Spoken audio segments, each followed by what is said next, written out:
مولوی سے پسیکل روانی دا سنگ مولارے پسیکل روان دے کہ پخکولے ٹوٹی گاڑی کی کینی گورا کنا ہے چاہتا چندے جوڑے والے دا خواہ دا دا گندہ سوچی کنا پخلے گندہ خبر رازی دا خستا ذمہ داری وا دا عالم قدر دا عالم احترام دا ستاسو ذمہ داری دا عالم تا لغنڈ زندگی وقف کرے دا او کستا پڑھلکے دا عالم قدر نو اللہ بے دا ندا سوالی لکہ زمون دا ملک پاکستان یو حسن او دا علمی دنیا یو لوی سرمایہ چی سنگا درنا اللہ شیح ادریس سے پشکل کے غواغستا دا سی بدن اللہ علماء والی گورے دا علماء قدر کوئے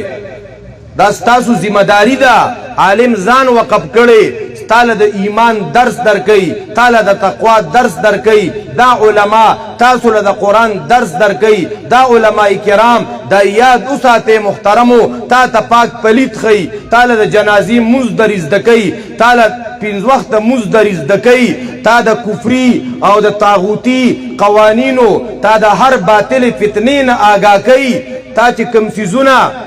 ایمان و سرا خرابیگی دا اغین اگاکی او تالا چی کل مکمل لوشی نو دی بزروی را دا عالمان دا امن خبر نکی دا کم کس چی دا خبر کئی کنا پا عالم دا اعتراض کئی چی دا امن خبر نکی دا اکثر بیو دسی دا سو کی عالم سے گھنٹا بیانو کو دا امن ترغیبی پکی اچلاو دیر آغلی ردن آخری رکاتم شوی دی نو دی با کم دیم تالا پا آخری رکات کے دا امن تقریرو کی تو خو رازی نا پا وقت باندے دا پا علماوی چی اعتراضات شروع کی پا دا پوش جرلی اولٹوے دتا بچرتا دا الہاد انجکشن لگی دلی خواه دی بچرتا ایتیزم وائرس بدکر آغلی یا دی با دا اللہ دا ذات نا منکار کون کی دی با دا آخرت نا منکار کون کی دی با بی دین شوی دا یادو ساتے محترمو دا علماء با پخپل میز کے اختلافاتی او دا اختلافات دا دی کائنات یو حسن دی محترمو نو اے محترمو مسلمانانو شیخ حسن جان صاحب رحمت اللہ علیہ تی چیٹ داور کو وجید تبلیغیانو دا مولیانو خضو سلمین اولی علیکہ نو تاتا اولی تکلیف دے لکہ جی دی حکور کی روزانہ دا خضر و دا خاون جگڑی کنا اللہ اکبر کبیرہ چا گاونڈیانو تے وروڑا باو ویر زگورم تاسو کر روزانہ دا خندا مجلس لگی دلی خوشحال دا سکی سرا زکر منکر خوار و خبکانو نیو غوضی دا منکر خندا پا دی وجیو چا زماو دا خضر اکثر آرش پا جگڑ راشی نو چا زر دی غاڑی اگا پا سپلے اولم نو چا خطاشی غرا پوری پا خنداشی نو چا دا آئی غاڑی ما پا سندلولی خطاشم تی نزور پوری پا خنداشم چا اولی بچم درنا نو یو بل پا پیزار اولو را اولو چا دا یو بل نبچو نو یو بل پوری او خاندو خوا دا بعضی خلقو پا کورنو که دا مجلس جوڑی محترمو نو شیخ حسن جان سے شہید رحمت اللہ علیہ اغاول جواب ورکو دیر پا خیستان داس کی مثالی و دا ذکر کا وی گورے تاسو را تاوائے چی یو سڑے اغا پا کور کسار ناشتاو کا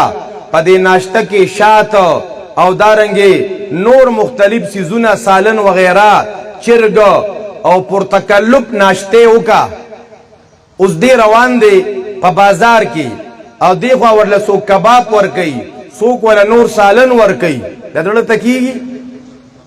لدرلتا نکی گی کنا اولی سارے خپر تکلپ ناشتہ کردے دا او کم یو تن اے محترم مسلمانانو چی پکور کی اگا خوراکو نکا دی دا کور بارو تو دلتے کبابو خوڑا دیزے بریانیو خوڑا او دغزے کی نور خوراکو نوکا او چی ماخام کور تراغی او کور والا وطا روجی را واغستے نور والا دا خوراک سر واغستا دا دوست کور لتا کی گی کور لتا نکی گی نو شیخ صاحب رحمت اللہ علیہ ورطویہ چی کم یو سڑے دا کورا بہر رؤوتا دل دیخوا زنانہ مخی ترالے دیخوا زنانہ مخی ترالے او دا یو زنانہ تا منکتا ٹول رستے رشوا پپردو خویندو میندو دا دا نظر ندے لگی دلے دی ماخام کور تراغے دا خپل بی بیو تا شازادگی اخکاری که نخکاری محترم دا والا شازادگی اخکاری او کم یو تن چی کورو تا دی نظر بازے کئی پردو خویندو میندو تا دا سر نوالی تر د خپو پورې ورته کتنه کوي که د ده بیبي ډېره ښایسته او چې څنګه کور ته دی راشي دې سپېمې تروي کې دا څه بلا باندې راوړېدلې ما ځکه بارې مختلف چهرې لیدلي که نه ښه د دیندارو خلکو په کور کې د ښځې خاوند په منځ کې انډرسټینډینګ وي دا د څه د وجې نه دې د الله نه یره کوي دې په بل چا خپلې سترګې نه یخوي ای محترمو د هغه چا کور به سمي د ښځې او د خاوند چې دا